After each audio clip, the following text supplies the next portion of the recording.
Macam biasa lah guys, sebelum aku teruskan video kali ni, tekan dulu butang subscribe, tekan sekali butang loceng, share belah butang subscribe, tekan link Shopee aku letak kat ruangan description kat bawah dan semua social media aku yang ada dekat ruangan description kat bawah. Kalau korang sudi support, bolehlah follow IG, TikTok, Twitter dan subscribe channel YouTube aku yang satu lagi. Okay, video kali ni aku cool, tenang sikit nak bercakap sebab aku dah tak larat sebenarnya. Lepas tu video kali ni kalau korang nampak setup macam ni, maksudnya tak edit lah. Dan aku minta maaf lagi sekali, aku tak mampu nak edit video. Memang ni dah siap shoot, aku terus upload. Sebab ni video ni kita nak cerita pasal Raw sikit, dan kita nak cerita pasal NJPW AEW Forbidden Door sikit.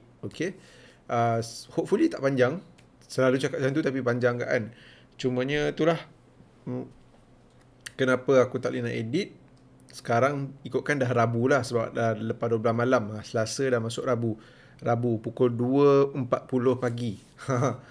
Aku pukul 12 tadi, kira masuk je Rabu tu, baru aku habis tengok Forbidden Door. Baru sempat habis. Lepas tu tengok Raw pula. Ni sekarang shoot video. Lepas shoot video ni, aku baru nak makan. Makan malam. Lepas aku dah makan malam, aku tidur, bangun subuh. Lepas subuh aku nak kena siap-siap. Kena gerak ke pergi kerja dah pukul 8. So takkanlah aku nak kena edit video ni. Aku dah tak larat sumpah aku tak larat. Minta maaf sangat kalau video tak edit. Dan kalau video tak nice sebab aku barai. Tu je lah. Sebab kalau aku nak buat besok, memang aku tak ada masa nak buat besok. Khamis Forbidden Door hari Senin kot. Macam dah lambat ke. Dah Dynamite dah hari Khamis. Lepas tu nak fokus pula next video siapa menang Money in the Bank. Aku target tu up lepas Smackdown lah kot, sebab nak tengok siapa slot seorang lagi untuk Money in the Bank lelaki. Kalau sekali surprise muncul dekat Money in the Bank nanti, kita tak tahu dekat Smackdown siapa seorang lagi, aku up je lah yang mana ada. So minta maaf lah. So kita mulakan. Aku nak cerita pasal Raw dulu. Angin tak makan lagi kot. Sorry kalau tarik nafas. Aku malah cakap sorry banyak kali. Aku just harap korang faham je lah. Untuk Raw minggu ni ada 3 benda. First kali pasal Battle Royale. Battle Royale kali ni aku macam happy tengok Riddle menang. Sebab aku hari tu bila Riddle kalah dengan Omos, aku rasa macam daripada Omos baik Riddle yang masuk Money in the Bank. Riddle menang. Aku happy untuk Riddle. Tapi aku ada rasa tak happy untuk 3 orang superstar yang aku nak sebut ni lah. AJ Styles, Nakamura, Ricochet. 3 nama yang bagi aku sebenarnya patut menang Money in the Bank. Bukan patut ada dalam match ni tapi patut menang Money in the Bank. Confirm lah diorang takkan menang Money in the Bank tahun ni. Dan dah boleh kata confirm lah yang diorang masuk match ni pun tak. AJ Styles tak masuk match ni kau ada Omos. Tak perlu Omos dalam match ni. Drew McIntyre tak perlu. Kau boleh buat je Drew McIntyre lawan dengan Roman nanti untuk Clash of the Castle. Tak payah. Taklah, aku rasa 2 spot tu kau boleh bagi masuk Nakamura dengan AJ. Kalau ada Ricochet, match ni boleh lagi sedap kot dengan dia punya high fly move dia. So itulah, aku sedih untuk 3 nama ni. Tapi aku happy jugalah untuk Riddle. Just that kau tak boleh nak sumbat semua kan. Tapi kalau aku memang tendang Drew dengan siapa tu tepi, dengan Omos. Sheamus tu aku okay lagi lah kot. And then aku dekat Raw minggu ni aku sedih juga tengok Judgment Day. Itu je ke yang diorang boleh buat sekarang ni? Bapak macam dah tak ada seri, macam dah rosak je Judgment Day ni. Malah nak cakap lebih, kita kena tengok minggu akan datang macam mana diorang pakai Judgment Day. Nampaklah dah macam kurang perancangan. Sebab feud dengan Mysterio je, come on. Lagi-lagi lepas Rhea Ripley dah injured, terus macam tak ada plan dah untuk Judgment Day. Apa benda sih, baik tak payah buat at the first place. Last kita nak sembang pasal John Cena. John Cena buat dia punya comeback 20 tahun. 20 tahun yes, 20 tahun anniversary John Cena dekat WWE. Dia bagi speech. Kalau itu adalah speech yang macam dia feud dengan someone, aku mungkin akan sakit hati dan menyampah lah kot. Sebab yelah, aku dah tak boleh go dah dengan John Cena yang watak baik ni. Dah 20 tahun dia bawa tak ada 20 tahun, 19 tahun, 18 tahun dia bawa watak baik macam ni. Aku at least dah 15 tahun mengharap watak baik tu bertukar. At least sekali lah watak jahat kan. Tapi tak dapat-dapat. Bapak kau bayangkan lah sakit hati dengan menyampahnya. Macam mana kan kalau 15 tahun kau tunggu dia jadi watak jahat tapi tak boleh nak jadi watak jahat juga. Padahal boleh je kalau nak buat. Roman boleh buat. Tengok jadi apa, power kot lepas tukarkan dia watak jahat, the tribal chief. Lagi entertaining daripada watak baik. So, tapi bukan itu the point kat sini. The point is kat sini dia buat comeback. Dia punya speech lebih pada appreciation punya speech. Jadi aku boleh terima lah speech dia kali ni. Tak ada masalah pun. Dan untuk semua yang macam rasa, aduh dapat tengok ke tak lagi John Cena berlawan, jangan risau. John Cena dah beritahu akan ada lagi perlawanan dia. Akan lebih daripada satu perlawanan dia. Cumanya tak tahu bila. Tapi adalah hint bila Austin Theory ni pergi serang, tak adalah serang tapi macam confront Cena dekat backstage, nampaklah macam nak set up feud antara Theory dan juga Cena. Dan aku terkejut juga dapat tengok Chris Jericho dengan Daniel Bryan dekat Raw minggu ni. Walaupun hantar footage, aku macam tak sangka lah WWE agak open-minded, agak sporting sebenarnya untuk nak allow dua footage tu untuk lepas ditayangkan dekat Raw minggu ni. Tak kisah dah guna nama Daniel Bryan ke Bryan Danielson ke, janji ada dua orang ni pun aku macam wow, tak sangka.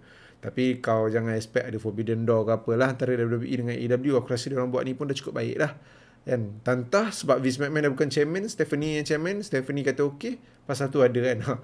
Nampak macam lagi function je kalau Stephanie jadi chairman. Yang tu aku tak tahulah green light daripada siapa. Tapi sepatutnya Stephanie lah kan, dia chairman. So itu dia sedikit pasal Raw. Minum air sekejap sebelum kita nak cerita pasal New Japan ni.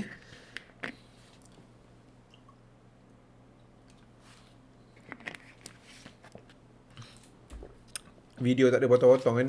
Dan aku bila lately ni banyak sangat buat video, aku rasa mulut aku penat lah. Maybe tak lama lagi aku kena ambil cuti daripada YouTube dan juga buat konten. Maybe. Okay. Kita nak buat review ataupun celoteh ringkas lah. Sebab aku nak kata review lah. Boleh lah review ringkas je pasal AEW dan New Japan Pro Wrestling punya Forbidden Door event. Okay, kita mula dengan match yang aku suka dulu lah. Bukan match yang aku suka lah. Apa yang aku suka dalam Forbidden Door kali ni. First kali, perlawanan yang ada dekat pre-show, hampir semuanya aku suka. Kecuali match Lance Archer dengan Nick Komoroto. Bagi aku, Nick Komoroto tu dah rosak. Okay, sebab dulu awal-awal dia muncul kat AEW, sebab time tu roster superstar tak ramai lagi. Dia nampak macam legit one of the strong men dalam kumpulan The Factory. Tapi sekarang ni bila superstar dah ramai, banyak lagi guna superstar WWE, superstar yang ada nama apa semua. So dia dah macam tak digunakan dengan baik. Apatah lagi dengan kumpulan The Factory, QT Marshall yang buat show buat match sedap lawan Cody Rhodes pun dah bukan nama yang macam dia orang akan gunakan untuk jadikan top superstar. Even Mick Carter pun lebih pada jobber dah nampak dia orang ni sekarang ni kan. So tapi at least match The Factory lawan dengan lagi dua orang tu, aku tak tengok NJPW, jadi aku tak ingat sangat tahu nama-nama superstar New Japan Pro Wrestling ni.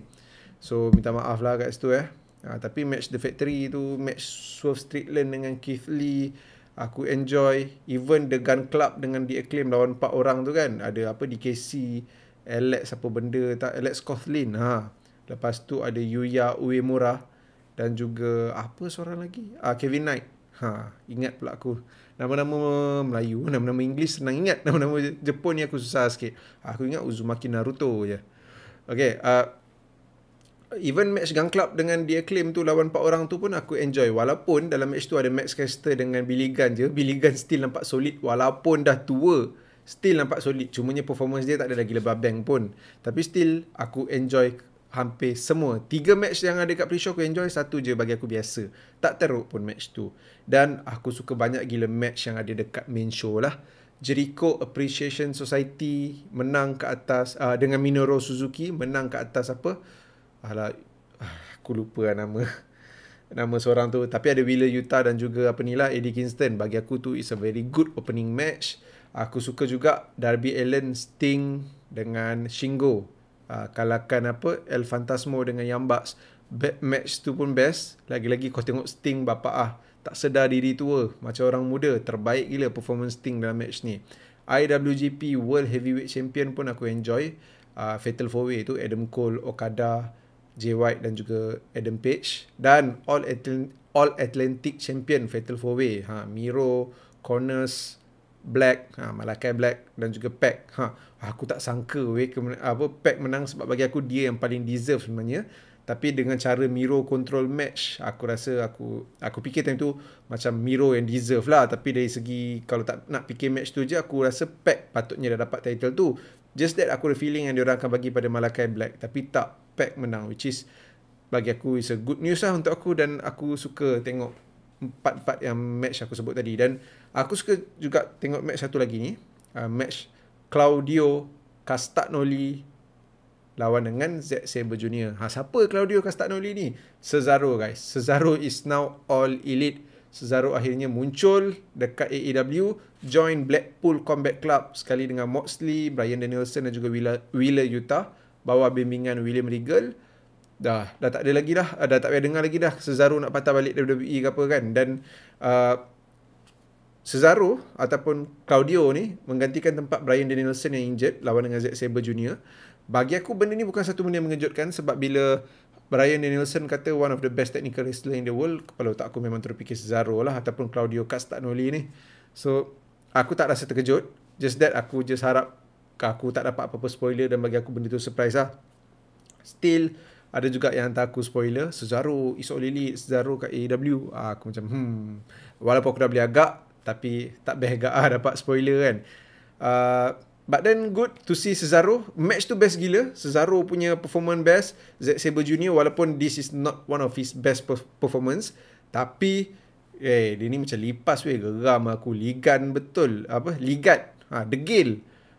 Dan kempunan time tu tak dapat tengok Cesaro swing tu. Claudio swing lah sekarang ni kan. Tak tahu apa nama baru dia. Tapi tak dapat tengok match tu. Tapi tak payah risau, sebab dekat ending kita dapat tengok match tu. Aku jadi happy balik. Aku macam tak happy bila match tu habis tanpa swing. So match tu best. Lagi-lagi dengan banyak gila uppercut dia buat. Opening yang macam mengejutkan. Aku suka. Tapi semua match aku sebut tadi tak boleh lawan match yang bagi aku best gila babeng ni lah. Match Will Ospreay dan juga Orange Cassidy untuk IWGP US Heavyweight Champion. Aku suka gila match ni. Siapa kata Orange Cassidy tak boleh carry match yang besar, tak boleh perform dalam match yang besar, tak boleh buat satu match yang 5 star. Bagi aku ini 5 star match. Aku enjoy gila tengok performance dua orang ni. Dah lah aku minat Orange Cassidy, dah lah aku terlalu minat Will Ospreay dulu. Sekarang macam aku kurang pula minat dia. Tapi dulu aku minat gila babeng dengan Will Ospreay ni. So match tu best gila lah. Dan ending pun aku suka jugalah dekat Forbidden Door ni. Kita nampak diorang macam bagi kita hype untuk next Dynamite, which is bagus. Pay-per-view bagi hype untuk the next TV show kan. Walaupun TV show tu Blood and Guts consider special, tapi tak kisahlah. Diorang still macam nak bagi kita excited untuk tengok Dynamite, which is bagi aku good lah. Dan aku tak sabar nak tengok Blood and Guts minggu ni. Konten lagi kalau kena buat. Hopefully tak ada benda yang besar yang aku kena buat video. Sebab video AW tak ramai pun yang akan tengok dekat channel Hazwan Shah Wrestling ni. Okay. So itu semua benda yang aku suka lah dekat Forbidden Door. Ada juga yang aku kurang dekat Forbidden Door kali ni. Ada dua lah. Okay.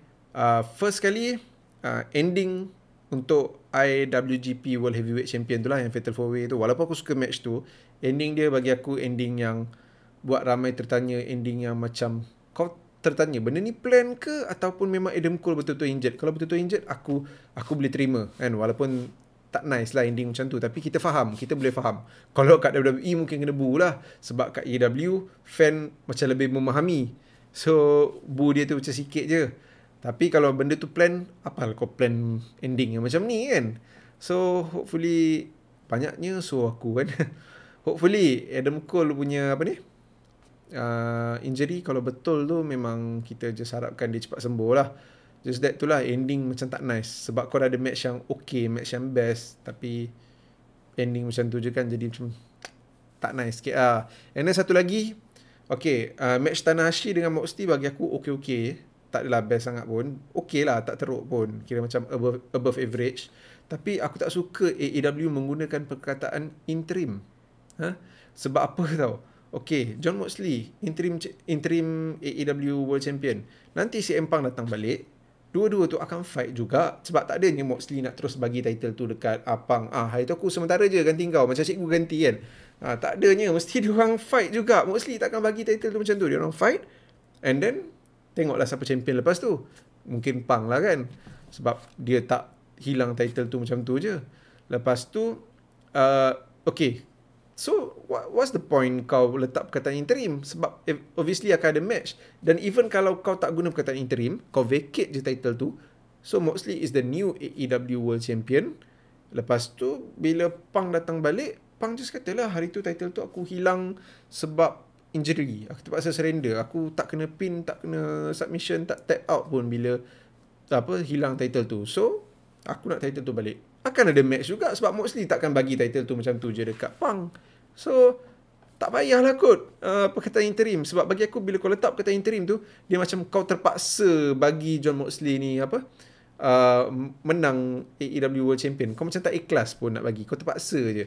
Sebab CM Punk adalah champion yang sebenar untuk engkau. Tapi the thing is, memanglah injury happens. Just that kau angkat je lah darjat champion kau yang sekarang. Ramai je berpotensial jadi champion. Kenapa kau bagi Moxley? Sebab kau tahu Moxley itu is a world champion material.